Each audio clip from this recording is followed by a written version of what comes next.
What does a post-Roe America look like? That's my topic today. I'm joined by Josh Brahm. Stay tuned.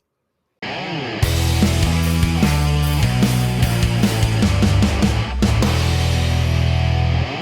folks. My name is Cam. I am the host of the Pro-Life Guys podcast, a show dedicated to equipping you with the tools that you need to have compassionate and compelling conversations about abortion so that we can change minds, save lives, and transform our culture.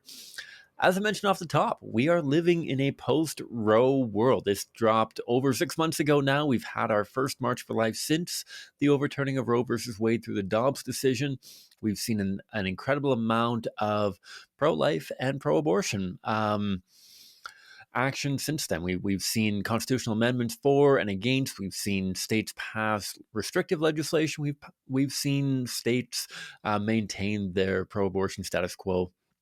What I'm going to talk to Josh Brahm from Equal Rights Institute about today is a joint statement that he, together with my colleague Jonathon Van Maren, our communications director at CCBR, Eric Scheidler, president of the Pro-Life Action League, who you've heard on the show before, and Dr. Charles Camosy worked together on a joint statement as to how we can start progressing into a post-Roe world. I think it's a really fascinating joint statement. I'm sure it's going to set off alarm bells for some people. For other people, it may not go far enough.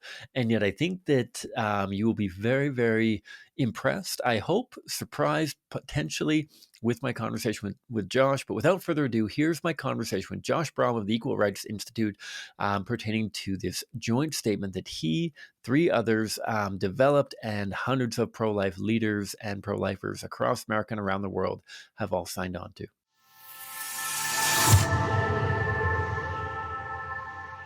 All right, Josh, thanks so much for taking the time to join the show. How are you?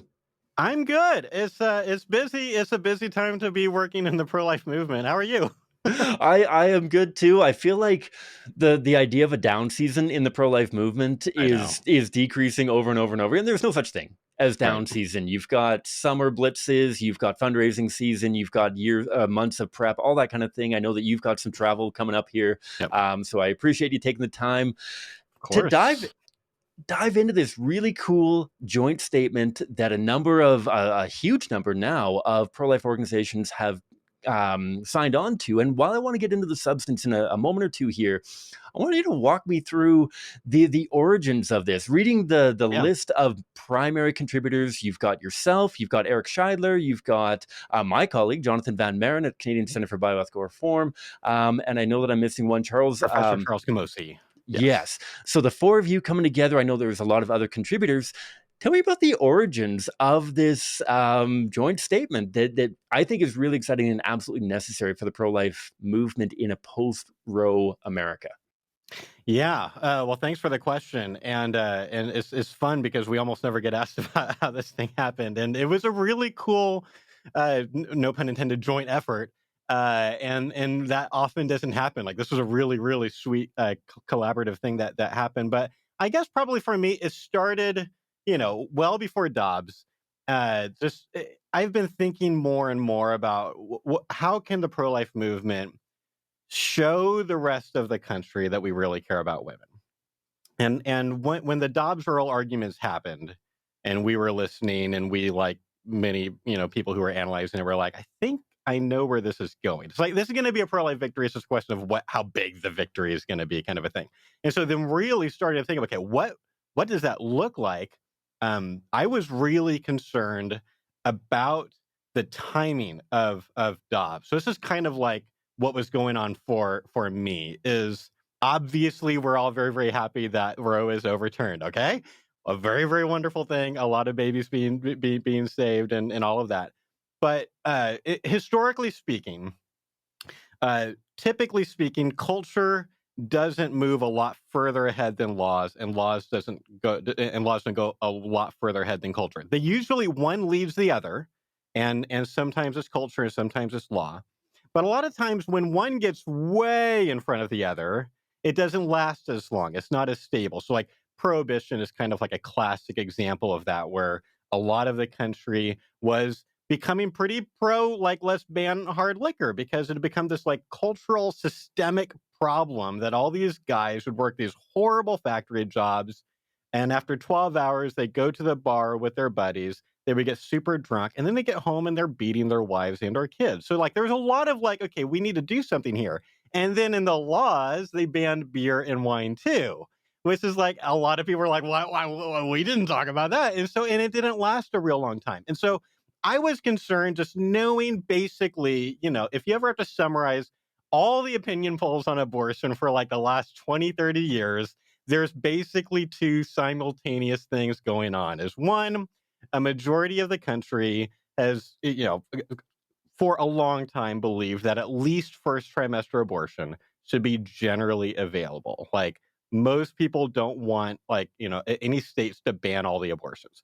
At the same time, the country is generally for there being more restrictions than there have been even in America, not to mention Canada. You guys have your own problems, but even in America, so that's why a lot of times like the incremental legislation would help get kind of more people to see, okay, maybe there's some common sense stuff going on here. So thinking of, okay, I think I know where Dobbs is going to go, because there's been the Supreme Court chess game being played now for 45 years, just about the abortion issue.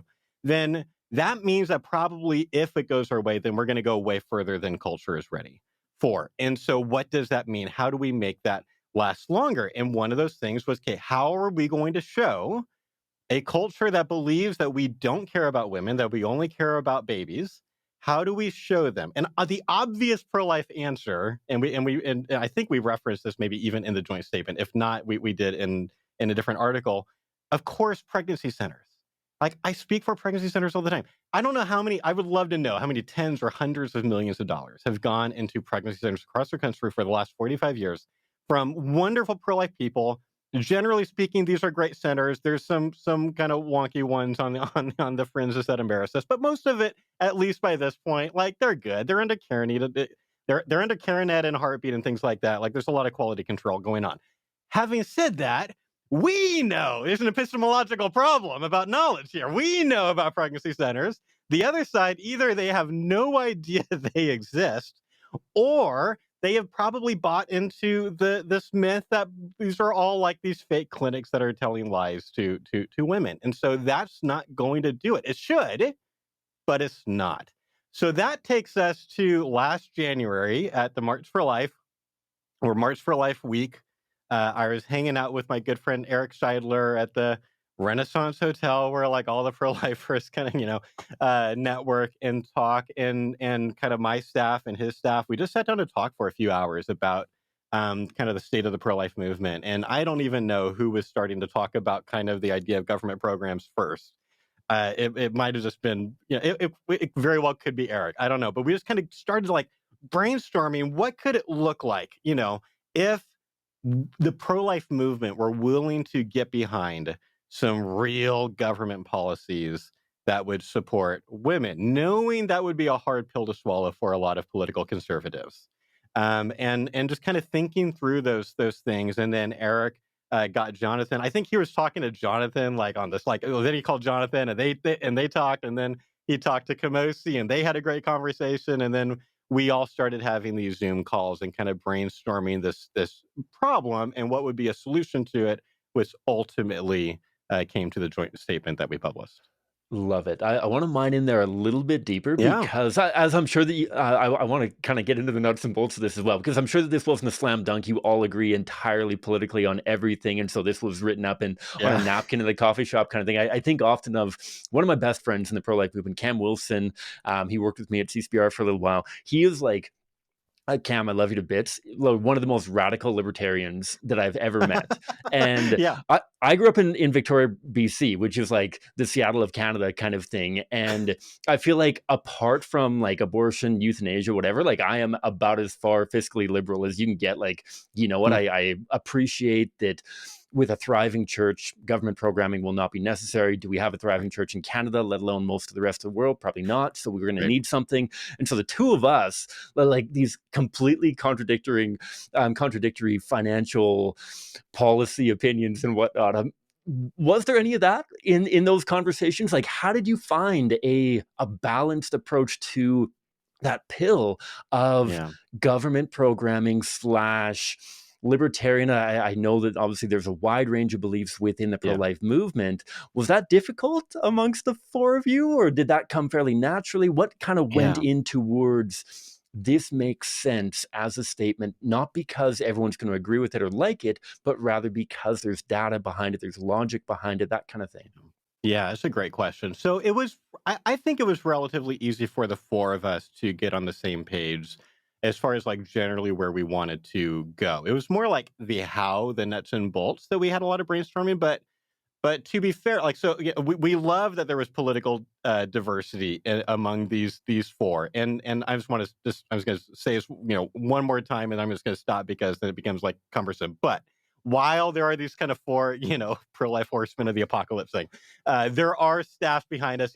Emily and Andrew on my team did some really great editing work on what became the joint statement. Eric had at least one or two staff people also helping with that. Anyway, all that to say, the four of us were the ones kind of doing a lot of the meetings. And I think by the time we were all together, there was already some common ground there about the concept of being okay with at least certain kinds of government policies. Like probably that had basically happened, Eric with each of us, in these kind of meetings, and then we kind of all came together already with some common ground, even though there is this kind of political diversity among us. And so then it was just more like, what would that look like? What studies are there kind of on this? And that's hard. Studies on this can be pretty tricky to parse out. And what would it look like? Knowing kind of probably what some of the response was going to be, what the pushback would be. So we talked a lot about that. So like ultimately, we eventually come to think, okay, joint statement's the way to go.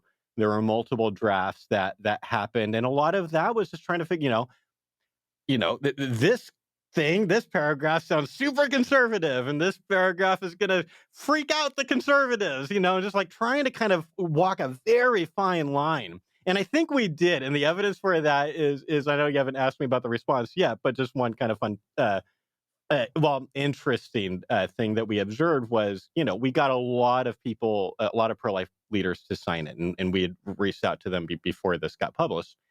But of course, as you can imagine, there were several who didn't, who refused to. And generally speaking, there were two reasons for a pro-life leader to refuse to sign it.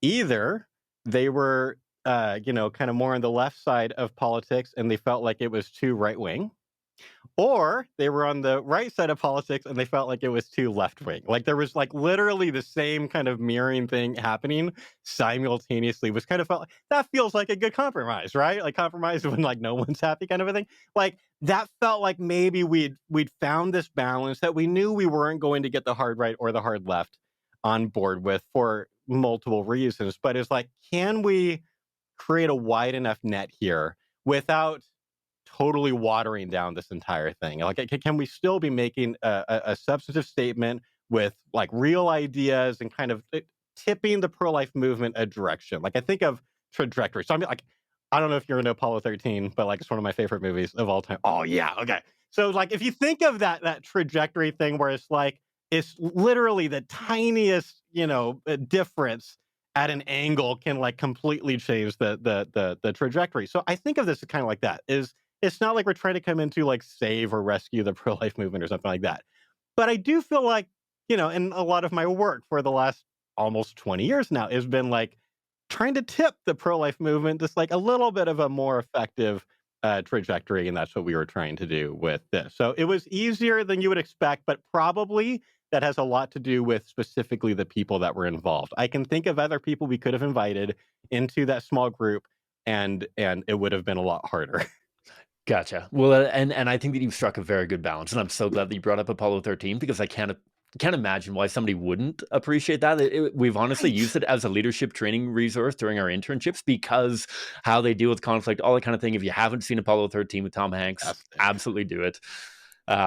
Incredible story, and obviously based on a true story too. But I Yeah. digress. Yeah. Let's talk a little bit about the substance of this. I'm not going to read it out word for word kind of thing. We're Yeah. going to drop the link in the show notes. As you mentioned, it addresses the fact that there is going to be private support through pregnancy care centers, private Mhm. churches, all that kind of thing. And Lord willing, the overwhelming support that goes through all of that will make government support redundant and unnecessary and that kind of thing. Um, the way that it's presented, there are kind of six core areas of government involvement. I'll list them briefly, and then kind of maybe if you want to dive into however many you think are worth expanding upon. But you mentioned accessible, affordable healthcare, expanded tax credits, paid parental leave, flexible work hours, affordable childcare, and fully enforced existing prenatal child support laws. And whichever ones jump out to you, I would love at some point, if you wouldn't mind touching on that last one, because I feel like that's one of the areas that the Yeah. pro-life movement can double down on so much of Yeah. like, there is a lot of good infrastructure that simply is not enforced, whether it's prenatal Mhm. child support laws, the number of high school girls that talk to me and say like, hey, if I become pregnant, there's no chance my boyfriend is ever going to Right. help out. There's no chance that I'm ever going to get alimony or child support pay or whatever it may be. And so I'm going to be up the creek without a paddle kind of thing. Whether you want to address that one first or whether you just want to mix that Yeah, let's into go there. of the six of those, what do you think that we need to know, and why do you think these six areas of focus are so relevant and so important? Yeah. Okay. So that's a great question. So let's just talk about the child support thing for let's camp there. Like, I am passionate about us figuring out some way to fix the child support system because, contrary to popular opinion, even though I'm a pro-life leader, I really do care about women. And it drives me crazy that there are all these situations where a woman should be getting financial child support. Like, the law's already on her side. She's already, gone through all the work, the case, like all of this stuff. It's all set up. And then it's just, it sounds from what I can tell, I'm not an expert, but for the bit that I've looked into it, it doesn't seem that hard for the guy to just not send the checks, and then it's like, what do you do? And it's hard to, or at least it's been hard for people to enforce that, at least if you're the woman. And so that just seems crazy to me.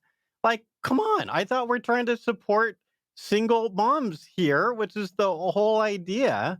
But what's interesting about the child support thing is the pro choice side is also seeing the way that pro lifers are talking about child support because there's a consistency thing there, right? Um, we're trying to say when a pro choice woman is like, well, the guy can just walk. I'm the one stuck with this. It's like, we're okay, common ground. You are super biologically disadvantaged. I'm sorry. You can blame nature or God or however you want to do that. But like, you are right. There is a biological disadvantage here. You don't get to walk away in the way that scummy guys can. So, what do we do to try to balance those scales? We try to balance them with child support laws. And so there are certain pro choice activists and feminists who have started arguing against, like, let's abolish all the child support laws because then they can just say, look, everyone should be able to equally walk away from. I mean, they wouldn't say it that way. They would say to choose whether or not to be a parent or not, or something like that, or when to become a parent. Yeah. We should plan when we become a parent. Like, I wonder if there's some organizations that could use that idea of Planned Parenthood. And so that's this weird thing going on in the culture. And one of those examples where, at least in America right now, still, that's one of those times where if it happens like at an outreach, I kind of hope other pro-choice people are listening in. Yeah. Like, I want them to hear the more extreme end of it say, yeah, maybe we should just get rid of all the child support laws. Like, that's pretty extreme, but albeit I'll give them consistent. And so with the six bullet points, that was part of what evolved in the draft because originally we were actually less specific than we ended up being. We didn't want to be super specific, partially because we are not experts. We are pro-life, apologists, philosophers. There's a professor, there's an activist. Like, none of us are true experts at this. We care. We really care.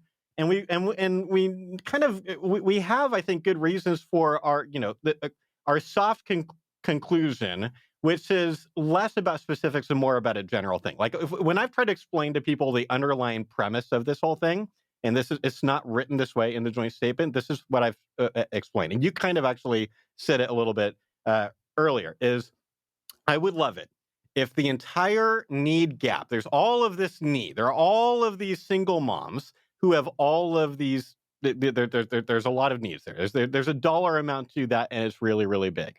My preferred thing would be if that entire gap could be filled with the church, the capital C church. That would be awesome. That would be the church operating arguably as it ought to be, and I've been talking even before we did the joint statement. I've been talking to pastors about, like, we need to get better at, like, really, really helping the women in your neighborhoods. You guys should be able to be, like, truly, like, offering practical, real support.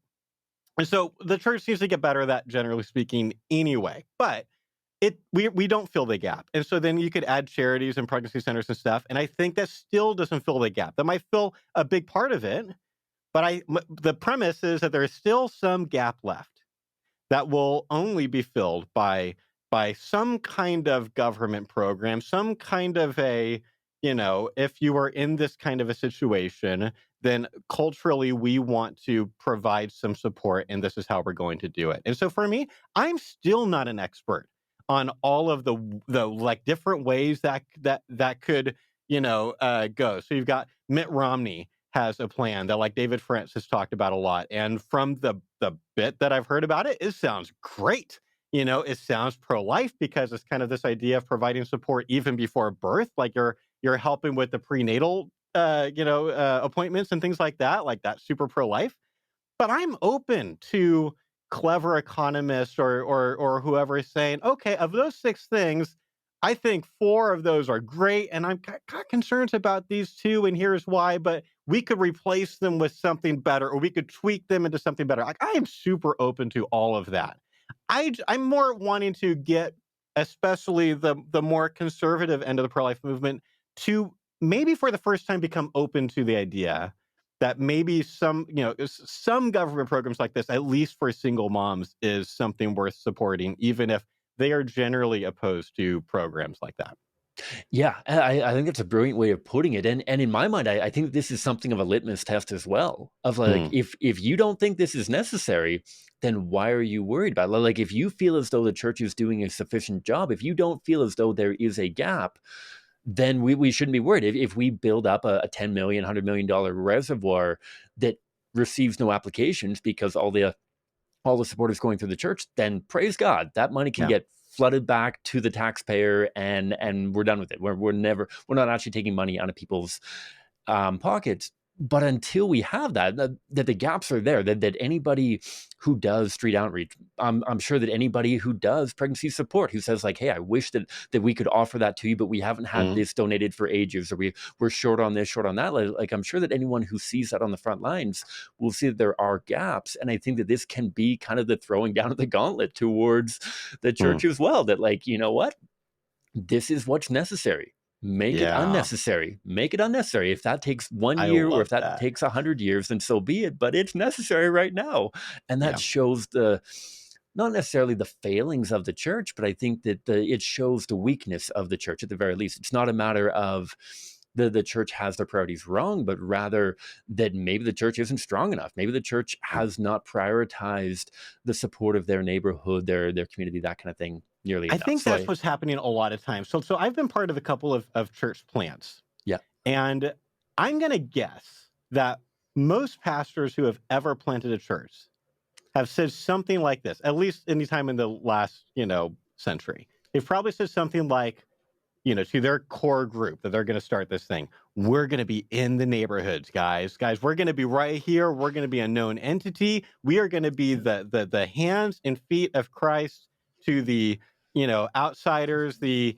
unsaved Marginalized, here, yeah. all of that, the marginalized, all of that, the widows and orphans, like all of that. We're going to do that. And I think generally, like, they mean that when they say that. We all, especially like visionary types who start things like churches and nonprofits, we've got big visions, but then real life happens, like, I have this awesome, Equip for Life Academy course that we've been making for religious high schools. And I have all this video to edit, and it's going to be awesome and probably save a ton of lives. But also this week, I'm having to try to find a new administrative assistant. Like, that's really thrown things off. Like, there's just Yeah. like all of those things, which is why actually you need an administrator if you're a visionary to, like, help you stay on track with things. So this is this is not great. So, like, that's this thing. And I think as the church grows, any given church kind of grows, like the administration, so all the stuff it takes to run a church, it's a lot. Just dealing with your own sheep, talk to any pastor, it's a lot. And so I have a really charitable kind of attitude towards the pastors that aren't doing that, but I do want to challenge them to do it more. I remember I was talking. This last year, I'm losing track of time. This is I think ever since COVID, I don't even know what year it is now. I did multiple things in 2022 where I would go out and speak for maybe a pregnancy center, and they would have set up like a pastor, like a private pastor meeting thing. And sometimes that's just like regular for them, or sometimes I ask. And this was part of what I was talking about. I was talking about the pastor pledge that we have. People can look that up on our website, where we're trying to convince pastors to make their churches safer places for unwed moms. And then we were talking about this. This was even before the joint statement was a thing, just kind of talking about like this general need for the church to do a better job of being hands and feet in their neighborhoods, especially in states where abortion is about to become a lot less available all of a sudden. And so really interesting conversations have happened, but I'll never forget this one time. And this is, I think, goes to show how stark the problem is. I'm in a room. There's probably 50 or 60 pastors in this little church. There were a few youth pastors in there too, and I've kind of set this up. I've talked about the problem. I've opened it up to kind of an open discussion. There's this one pastor there who was clearly the pastor of the pastors. Like, he was maybe the oldest there. He seemed the wisest. He had an amazing voice. Like, he should be doing voiceovers like on the side. He's like, just, you can't not listen to him, kind of a thing. And I loved it. Anytime he has something to say, because there's always gold, right? And towards the end of the meeting, he raised his hand again and he said, "All right, Josh, correct me if I'm wrong, but it sounds like what you are wanting to see happen is an entire culture change, a cultural shift in Christendom." And I said, "Yes, that's exactly what I'm saying." And he said, "Okay, here's a problem." He said, "In my church, I get complaints if the worship music is 3 decibels too loud. So how am I supposed to convince people to do the kinds of things that you're talking about? They don't even like loud worship music, or maybe they don't like the song choices or whatever. Like, I've been on worship teams since I was 11, so I've been around the worship wars, and there's so many different worship wars, and I understand where he's coming from. And my response to him was, and it is still, I think the church or Christians are going to have to become used to being a little less comfortable. And I don't know all of exactly what that looks like. I'm trying to figure that out. I'm having conversations with people behind the scenes. I'm trying to kind of expand, the way that I think about kind of how that can look, practically. But it's pretty obvious to me that if the church is going to become more effective at serving people who are hard to serve, and generally speaking, non-theists, single moms who are maybe really ticked off that abortion is not available in their state anyway. Like, those are pretty hard people to serve. So we're going to have to be willing to get a bit less comfortable than we have become used to. And I would just like people to be praying about that, and see if the Holy Spirit kind of pricks your conscience about that. If you're a theist of some sort, and if you have great ideas of practically how that can happen, I'm interested. I can tell you one example that I've heard that was really cool. Now I just feel like I'm monologuing at you, but I've got all these things.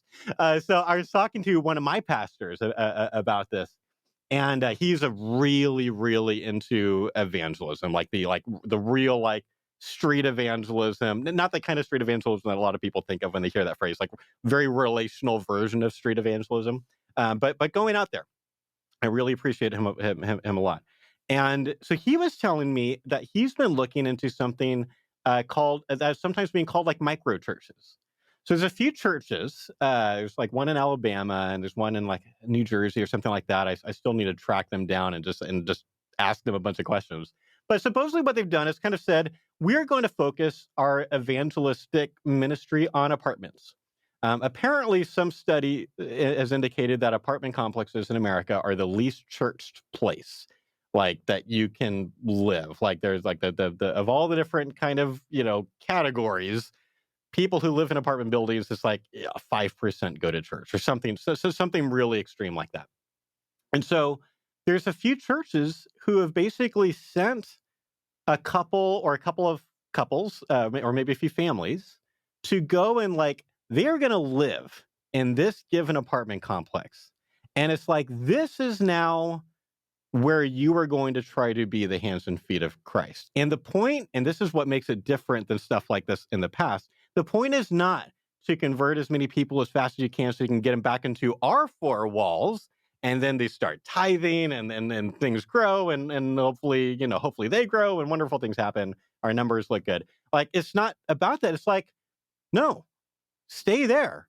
Be the church there. What does that look like there? And it just makes me think of my friend Lauren at POW, the Progressive Anti-Abortion Uprising. It's like the furthest left abortion, like a pro-life group that there is, as far as I can tell. And I'm good friends with their executive director. I love that they exist. Of course, we don't agree on everything, but it's fine. Like, I just love more diversity in the pro-life movement. I'm super happy, right?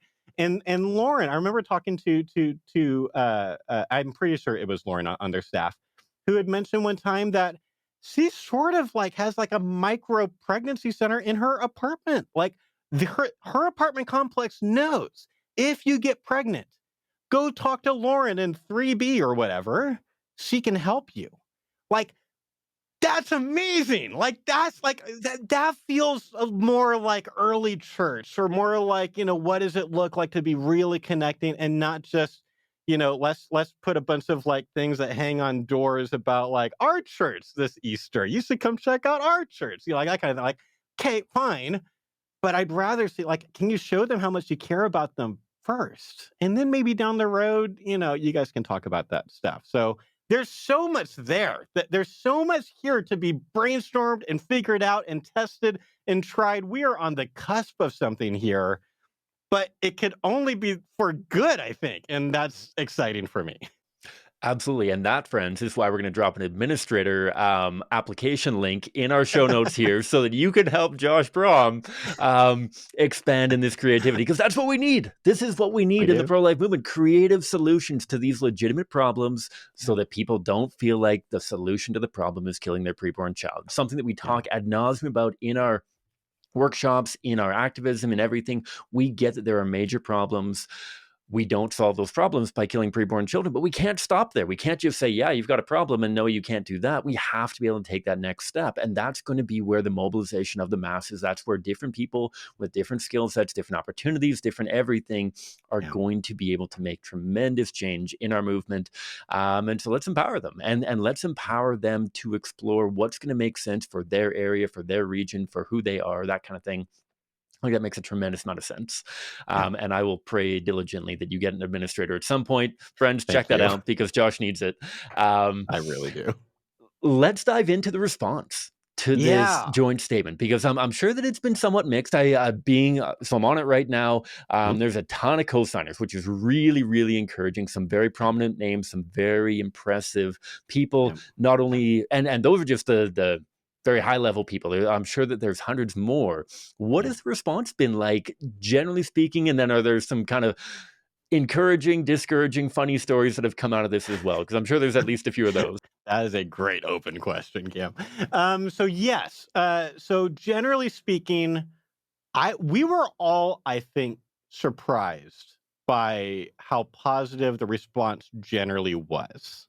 So the good news first. So generally speaking, we didn't actually get as much pushback as we expected. I don't know how much of that is us writing it really well, like trying to like walk that line really well. Like, it would be really interesting to be able to live in multiple universes and find out what would have been different if we had left that kind of extra conservative paragraph in, or left that kind of extra not so conservative paragraph. Like, that would be really interesting to find out. But generally speaking, there was a lot of positive response. I think we were the most pleasantly surprised by while I said earlier, and I'll go into this a little bit more in a second, there's some people kind of, I don't want to say they're hard right or hard left, like they can plant themselves wherever they would on the political spectrum, but them feeling like it was either too conservative or not conservative enough, kind of a thing. There were some pretty prominent conservative thinkers and people on the left as well that did sign it. So off the top of my head, and this is not telling any stories out of school, because just thinking about like publicly speaking, like the kind of pro-life leaders, for example, that really supported President Trump. So if you think Kristen Hawkins and Laura Musica were two pro-life leaders that were very very supportive of maybe not everything that he believes or does or says or anything like that. I'm not gonna quote, but just they were supporting people to be pro. Let's be voting Republican on those tickets, and they both signed it. And some of us weren't expecting that, and you've got Teresa from POW, from Progressive Anti-Abortion Uprising, all a bunch of people from POW, Rehumanize, some of the more left-leaning pro-life groups were excited to sign it too. So, the fact that there was so many yeses, you've got, Abby Johnson on there, you've just got a lot of different kinds of names on there. Russell Moore is maybe the biggest name on there. Like, that was really encouraging. As far as discouraged responses, um, I'm gonna steel man the conservative response, because there's a really interesting one that has happened that I think is really understandable when you factor in, like, what have things been like for the pro-life movement for the last, let's say, 10 years ish.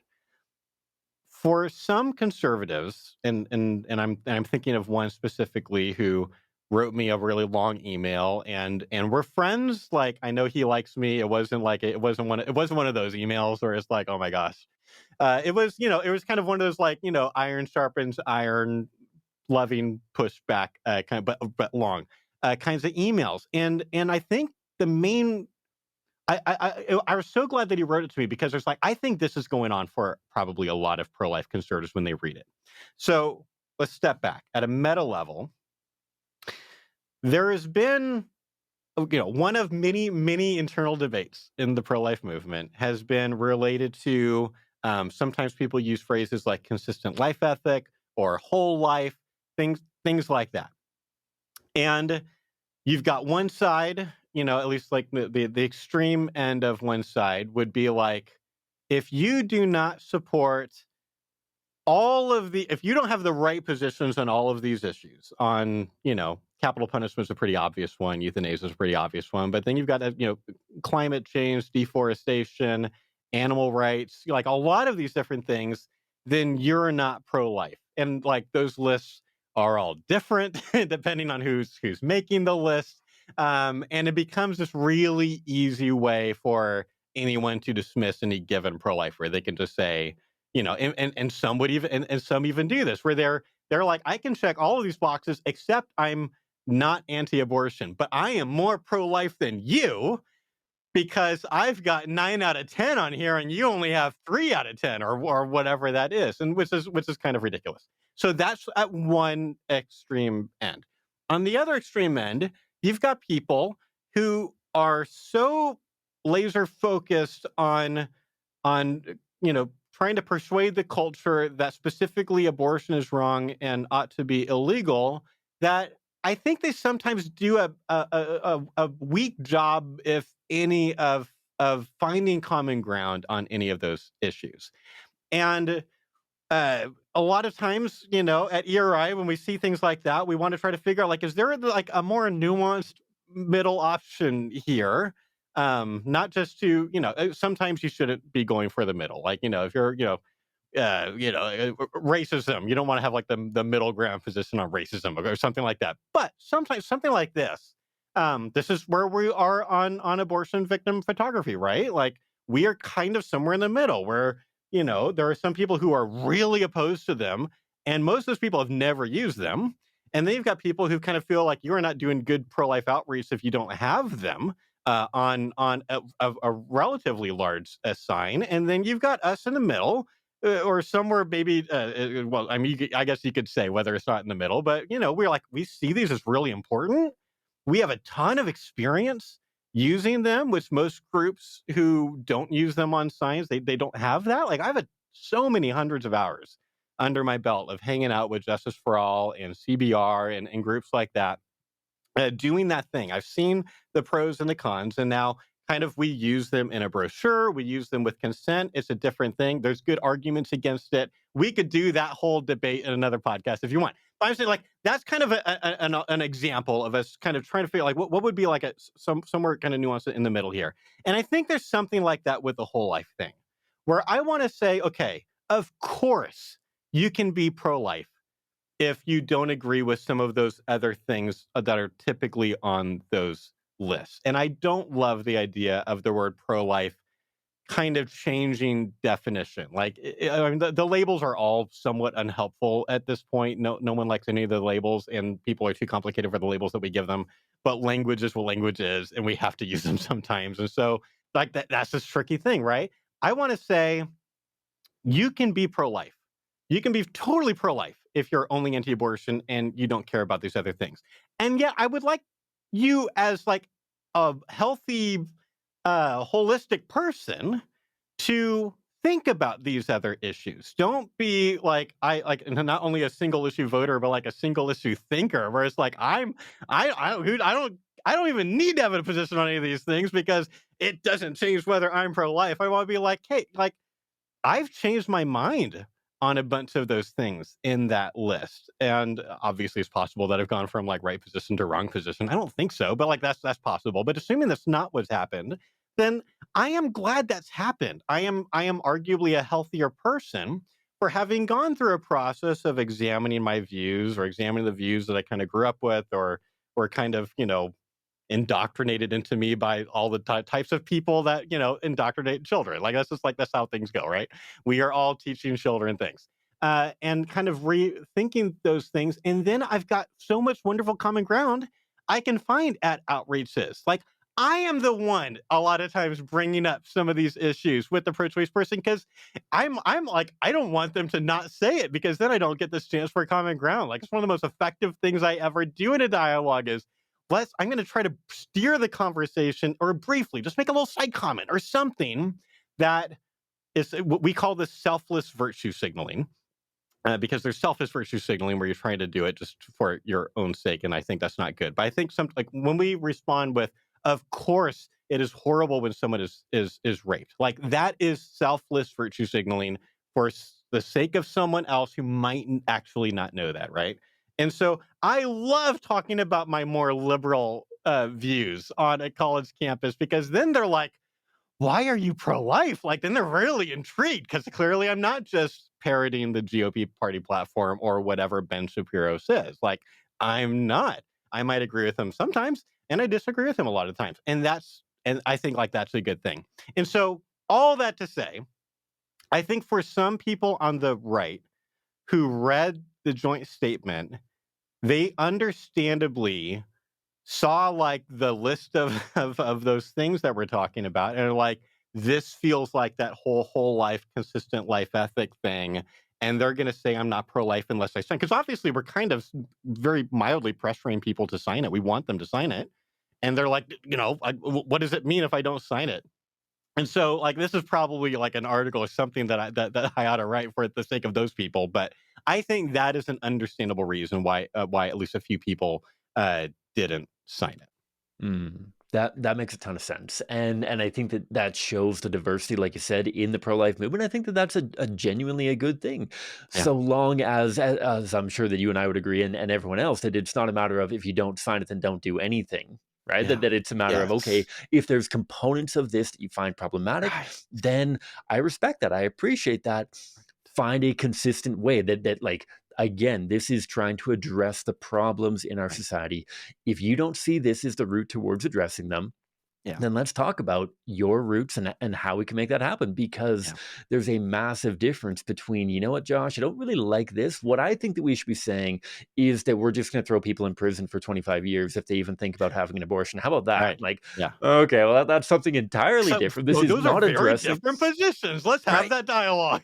Yes. Exactly. That like the what we're questioning here is whether or not problems exist for pregnant moms, and if Yeah. there are other solutions that make more sense in one state versus another, one county versus another, one home versus another, then Mm. that's cool. Let's find what works for the people. This is something that we talk about during our outreach all the time. That whenever somebody throws in my face, like, well, what are you going to do for that person in this situation? Well, I don't have a cookie cutter what I'm gonna do for them, because it depends on them, right? I Right. I don't wanna give them a cookie cutter, "Well, you're 18 years old, so clearly here's the box of stuff that you need. Right.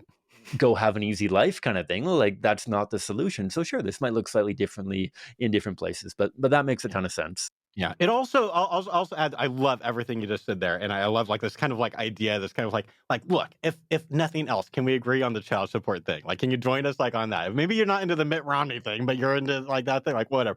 But there's also, and we did say make this clear in the statement, is that certain states are going to have a higher capacity for the kind of financial support that we're talking about than others. And we want to be understanding, like, like there could be, a group of people in this one area that are like, we would really love to do this, but we've been so hit, economically because of COVID, and we're still trying to get the workforce back, and like all these different things going on. Like, we would like to do this as soon as we can, but we can't get like, or maybe we can only do part of it now. And like, we are very understanding of that. It's more like, can we at least be more open to the possibilities that fall within this area that for a lot of times I think conservatives just kind of feel like if it feels like welfare, let's be opposed. And I've been kind of in a slowly just more and more different place as I mean, economically, things are changing. The way that AI is kind of entering the workforce is going to radically change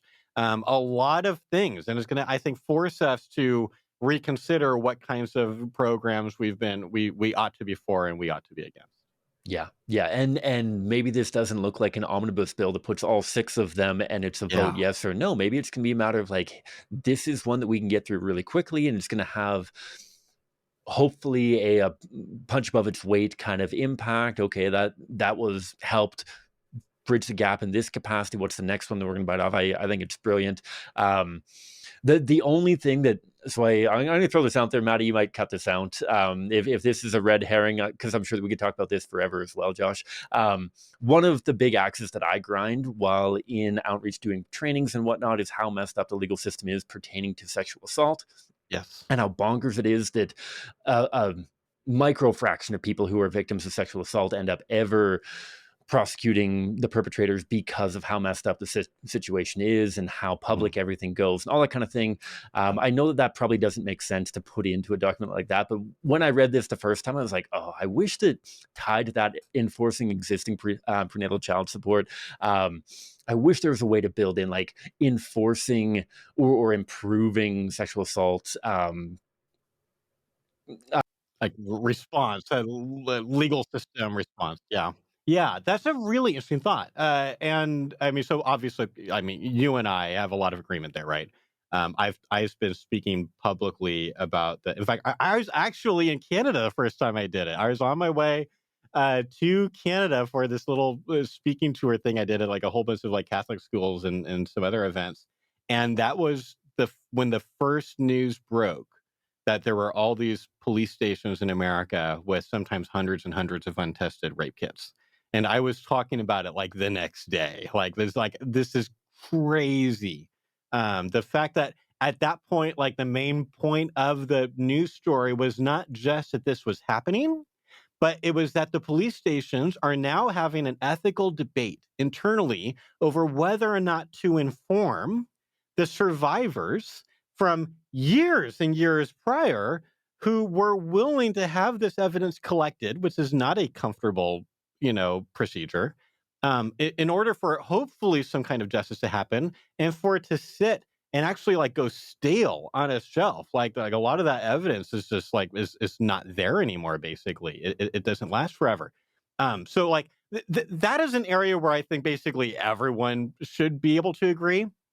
But going back to the more general, so like I have even said a thing a lot of times that now I feel like I need to do more research on or hear from experts on. And so again, Maddie can choose whether or not to include this, but I've been here. I've had a few experts on the topic of like so I think I think the stat usually thrown is like 3% of sexual assaults are either prosecuted or the person actually goes to jail. I'm not sure which one of those it is. Maybe it's just that maybe it's that they're convicted or only prosecution happens.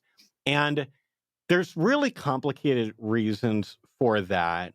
And I'll name one and then just say, I know that there are others that I don't know, which is kind of the bigger point. But just one, I was actually reading about this, maybe it was this last weekend, because that's how fun I am.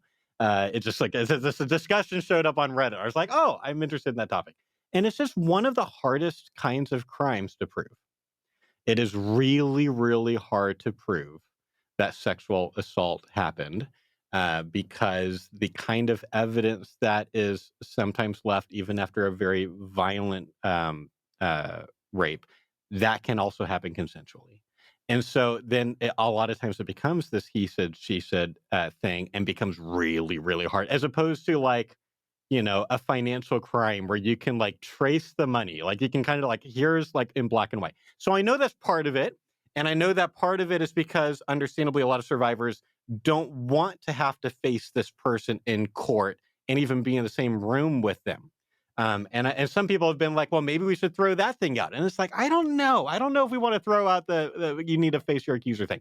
And so all that being said, I remember I had there's some mental health expert, a friend of mine, who said I would love to tell you about like some of the things I've been learning about how complicated that is, and I still haven't had that conversation. So there's a lot I don't know about that. But and that's why it's not like it came up as an idea, but if it had, we probably would have gotten stuck because it's like, yeah, but how much do we not know about that? And it just kind of goes out a bit outside of the economic side of it, which is what we were trying to focus on, but it's not a crazy idea either. It wouldn't have been super weird to have that on the list, and I think people should be talking about it, learning about it, and anything that we can do that will actually be helpful to survivors and not just something that we think will be helpful to survivors. If we actually have good reason to know from experts on the topic, and we are not that. But if we know from experts, like here are some things that actually would be really, really helpful, I want to throw all of my weight behind that and let's support that too, whether or not it's in this particular joint statement. Yeah, and that's very illuminating. Not only in the difficulty in that, like you said, but also the process of how you kind of whittle down towards what should get included and what should not, based on Yeah. a myriad of different factors. So I think that's really, really well said, as always, Josh. Thank you, Thanks. appreciate that. Um, Thanks. so here we are. This has exhausted my list of things that I wanted to pick your brain on with regards to the joint statement. Is there anything that I'm missing? Is there anything like, oh, Cam, if you knew what you were talking about, you would be asking me this question, or people need to know more about this area? And if you're happy with what we've covered, then maybe a little bit about what's coming down the tube for you at ERI beyond trying to hire another administrator. Yeah, I think you asked all the good questions. If you hadn't, I knew I wanted to talk about that kind of whole life, consistent life ethic thing, if nothing else, just to be able to kind of here's some common ground and some reasons to be charitable to some of the people that didn't sign. I think there's a lot of like that. That's complicated. So if you hadn't asked about that, I was going to bring that up. But no, I think you basically covered it because, as always, you ask really, really good questions, and I don't like I can't make it better. I would say for people who want to learn more about it, if you want to read the people who signed it, and if you want to sign it yourself, it's at postrofuture.com. And even if you're not a pro-life leader, so the behind the scenes, this process, like we finished the draft of the joint statement, I don't know, I want to say maybe around September or something like that in 2022. Like there was months of us sending it out to lots and lots of different pro-life leaders because we wanted to get as many people of those, we wanted as many of them to sign it as possible. So then we could go to somewhere big and publish it. And we ultimately did. We published it the day of the March for Life in the New York Times, and then Jonathon was publishing opinion articles everywhere. He got published, I think, in like Newsweek and a couple of other maybe the American Conservative or something like that. There's links on the website to some really good articles that kind of go deeper on some of these things. But at this point, we're past that kind of phase one, and any pro-life person, we would love to have sign it. And so people can do that at postrofuture.com. As far as what's coming down the pike for us, so we're working really hard on this Equip for Life Academy thing. It's kind of it's a pro-life apologetic sort of online course, but unlike the past courses we've made, this is actually designed for a mixed audience. It is designed for religious high schools more than anything else, where you and I both know there are a lot of pro-choice people sitting in those. I mean, it is. I've said this multiple times, and it's just hilarious to me. You wonderful Canadians have this, like, there's a you have a reputation for how nice you are, and I've sometimes joked about how my two by far worst audiences that I've ever had were Canadian Catholic high schools. Like, there's something about Canadian Catholic high school girls sometimes that just, boy, they really don't like certain kinds of at least male pro-life leaders. Anyway, where was I going? Sorry. Okay, so cut, because I lost my train of thought. Cook for Life Academy. Okay. So given that, like, obviously there is a mixed audience in high schools, and so that means that affects the way that we're writing this. We're trying to make it as persuasive and helpful as possible for both pro-life and pro-choice people. We're trying to show, like, hey, we're taking the pro-choice arguments as seriously as possible. You are not going to feel strawmanned in this. Like, we're going to try to, like, help you think about all this stuff more clearly. And there's not a lot like that out there. And so we're really excited about that. I don't know when it is going to come out. Every time since ERI began that we've worked on a big project, I have underestimated how long it would take, to the point that now it's just a really frustrating thing. So don't ask me how long it's going to take. It'll be done as soon as possible. It's kind of our publishing schedule in general is pretty wonky because of how much work we are putting into this, but it is so much work because we're trying to make it nicer than anything that we've made before. And there's a lot more involved in creating high school curriculum than just like kind of like a ad hoc, college student course like the first Equip for Life course was. So that's kind of the main thing that we're working on. We've got a bunch of podcasts that are filmed that we're going to be putting out. I've still got a podcast I recorded with you a long time ago that was so evergreen that is kept on getting like knocked down the ladder, but I still have it. It's still coming out. It was a wonderful conversation. I've just recorded a bunch of things that are kind of more like time sensitive. So obviously that's going on. We've got updates to the Equip for Life course that we're planning on making as well. And so yeah, there's things coming down the pike. And if people aren't on our email list, we've had a lot of. I'll just say this. I know people don't want to be on more email lists, and I understand it. And so know that we've had a lot of people say, I'm on almost no pro-life email list except yours. And we kind of joke like, look, this is not where we're going to ask you for money, every other day. We are on those lists too. That's super annoying. We don't do that. Like, it's mainly, we just want to be serving people. And so if you at least wanted us to know when the latest article or video or podcast came out that hopefully could actually help you in real dialogues, then you want to be on our email list. You can find at equalrightsinstitute.com. Absolutely. I'll drop notes on all of those items into the show notes, and I will attest to the fact that the emails are very good. As I'm sure you can imagine, as a pro-life leader, I get signed up for a lot of different mailing lists because I'm interacting. I'm like, oh, might as well throw him on the mailing list so that he stays in the loop. The ERI ones, not only are they meaningful and well done and well laid out, but also they're not crazy frequent or anything like that. Like, they're frequent enough that I'm not surprised that I get them, but also they're not like, oh my goodness, the daily. I won't throw out any pro-life organizations that do them daily, but there are a few out there that send them out daily. ERI is not one of those, so please do sign up for the mailing list there. Josh, thank you. Coming from a pro-life leader like you. Well, thank you a ton for taking the time to join me. It's always a blast to chat with you on the show and before and after the show as well, that I love as well. But thanks a ton for taking the time to put together such an important document and to unpack it for our listeners here. Right back at you. You are one of those people that are high up on my list when I hear of someone that wants to have me back on a thing. I'm like, yes, it's Cam because you ask the best questions and it's just easy and fun. And I feel like I could talk to you all day, every day. I mean, that's what we should do. Like, if Cam, we could save the entire. We could solve everything if we just talk for like probably 3 days. Let's make that happen. Anyway, but no, Oh it's man. so great talking to you as always. Jonathan deserves a lot of kudos for some really wonderful writing touches that he put on the joint statement of the articles that he's written, and it was just a joy to be able to work with him yet again on a thing. Because a long time ago, he and I didn't have a lot in common as far as we knew, and now we've gotten to do a bunch of things together, and that's what I want for the pro-life movement. Hmm. That is that kind of thing where we don't have to agree on every single tactic or whatever, but can we come together and that whole iron sharpens iron that feels cliche at this point, like that really happened in here. And so you guys are lucky to be working with them. So thanks for having me. Absolutely.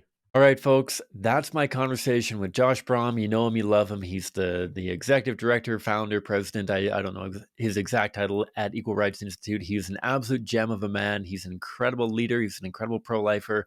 I love every conversation that I have with him. And I hope that you appreciated it as well. I hope that gives a little bit of context behind this joint statement. I hope that it gives a better degree of understanding.